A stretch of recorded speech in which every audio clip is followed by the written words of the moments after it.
ರಾಜ್ಯದಲ್ಲಿ ಜನಿವಾರ ಜಟಾಪಟಿ ಮುಕ್ತಾಯವಾಗ್ತಾ ಇಲ್ಲ. ಬದಲಾಗಿ ಮುಂದುವರೆದಂತೆ ಹಲವಾರು ಕಡೆಗಳಲ್ಲಿ ಈ ರೀತಿಯಾಗಿ ನಡ್ಕೊಂಡಿರೋದರ ವಿರುದ್ಧ ಸಂಘಟನೆಗಳು ಮುಗಿಬಿದ್ದಿವೆ. ಬೀದರ್ ವಿದ್ಯಾರ್ಥಿ ನಿವಾಸಕ್ಕೆ ಸಚಿವ ಖಂಡ್ರೆ ಭೇಟಿ ಕೊಟ್ಟಿದ್ದಾರೆ. ಉಚಿತ ಸೀಟು ಕೊಡುವ ಭರವಸೆಯನ್ನು ಕೂಡ ಸಚಿವರು ಕೊಟ್ಟಿದ್ದಾರೆ. ಪಬ್ಲಿಕ್ ಟಿವಿಗೆ ಧನ್ಯವಾದವನ್ನ ವಿದ್ಯಾರ್ಥಿ ಶುಚಿವೃತ್ತ ಹೇಳಿದ್ದು, ಧಾರವಾಡದ ನಂದನ್ ಏರಿ ಸಾಗರದ ಪಾರ್ಥ ಜನಿವಾರಕ್ಕೂ ಕೂಡ ಕತ್ತರಿಯನ್ನ ಹಾಕಲಾಗಿದೆ.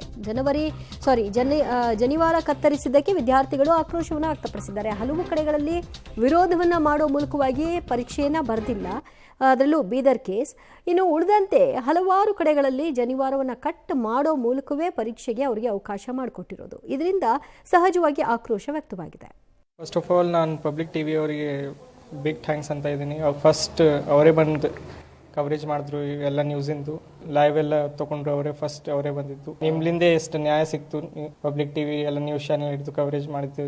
ರಂಗನಾಥ್ ಸರ್ ಫುಲ್ ಸಪೋರ್ಟ್ ಮಾಡಿದ್ರು. ಎಲ್ಲ ಸರ್ ಜಸ್ಟಿಸ್ ಸಿಕ್ತು ಸರ್, ಅವ್ರು ಅಷ್ಟು ಬಂದು ಸಪೋರ್ಟ್ ಮಾಡಿದ್ರು. ಎಲ್ಲ ನಾನು ಥ್ಯಾಂಕ್ಸ್ ಅಂತ ಇದೆ. ಖಂಡ್ರೆ ಅವರು ಮತ್ತು ರಹೀಮ್ ಖಾನ್ ಸರ್ ಅವರು ಬಂದು ಅಂದರು, ನಿಮ್ಗೆ ಫುಲ್ ಸಪೋರ್ಟ್ ಇದೆ, ನೀವು BKIT ಕಾಲೇಜಲ್ಲಿ ಫ್ರೀ ಸೀಟ್ ಕೊಡ್ತೀವಿ, ಕಾಮೆಂಟ್ರಿ ಎಕ್ಸಾಮ್ ಬರೀ ನಾವು ಫುಲ್ ಸಪೋರ್ಟ್ ಇದೆ ಅಂತ ಹೇಳಿದ್ರು ಸರ್. ಫುಲ್ ಟೆನ್ಷನ್ ಇತ್ತು ರೀ ಸರ್. ಆಗ ಮ್ಯಾಥ್ಸ್ ಎಕ್ಸಾಮ್ ಮಿಸ್ ಆಗಿ ನಮ್ಮ ಮುಂದೆ ಏನು ಫ್ಯೂಚರ್ ಏನು ಅಂತೇನು ಗೊತ್ತಾಗ್ತಾ ಇದ್ದಿಲ್ಲ ಸರ್. ಈಗ ಎಲ್ಲ ಸಾರ್ಟ್ ಔಟ್ ಆಗಿದೆ ಸರ್, ತುಂಬ ಖುಷಿ ಆಗ್ತದೆ ಸರ್.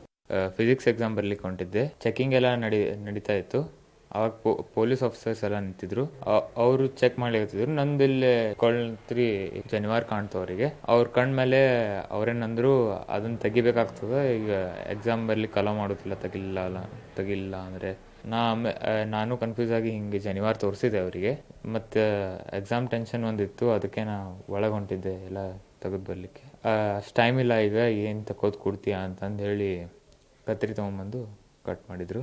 ನಾನು ಈಗ ದ್ವಿತೀಯ PUC ಮುಗಿಸಿ CET ಪರೀಕ್ಷೆ ತಗೊಂಡಿರ್ತೀನಿ. CET ಚೆಕಿಂಗ್ ನಡೀತಾ ಇರುತ್ತೆ, ಸೆಕ್ಯೂರಿಟಿ ಚೆಕಿಂಗಲ್ಲಿ ಆ್ಯಸ್ ಇಟ್ ಈಸ್ ನಾನು ಲೈನಲ್ಲೇ ಹೋಗ್ತೀನಿ. ಹೋದಾಗ ನನ್ನ ಶರ್ಟ್ ತೆಗೆದು ಒಳಗಡೆ ಇರೋ ಜನಿವಾರವನ್ನು ನೋಡಿ, ಕಾಕಿ ಬಟ್ಟೆ ಹಾಕಿರೋ ವಿಕಾಸ್ ಎಂಬ ಅಧಿಕಾರಿ ನನ್ನ ಜನಿವಾರವನ್ನು ಕಟ್ ಮಾಡಿರ್ತಾರೆ. ಈ ಥರ ಕಟ್ ಮಾಡಿ ಬಿಸಾಕಿರ್ತಾರೆ ಡಸ್ಟ್ಬಿನ್ಗೆ. ಎಕ್ಸಾಮ್ ಆದಮೇಲೆ ನಾನು ಅದನ್ನು ಹೋಗಿ ತೊಗೊಂಡು ಬಂದು ಇಟ್ಕೊಂಡಿದ್ದೀನಿ. ಪ್ರೂಫ್ ಇಲ್ಲೇ ಇದೆ, ನೋಡ್ತಾ ಇದ್ದೀರಾ ನೀವು, ಕಟ್ ಮಾಡಿದ್ದಾರೆ.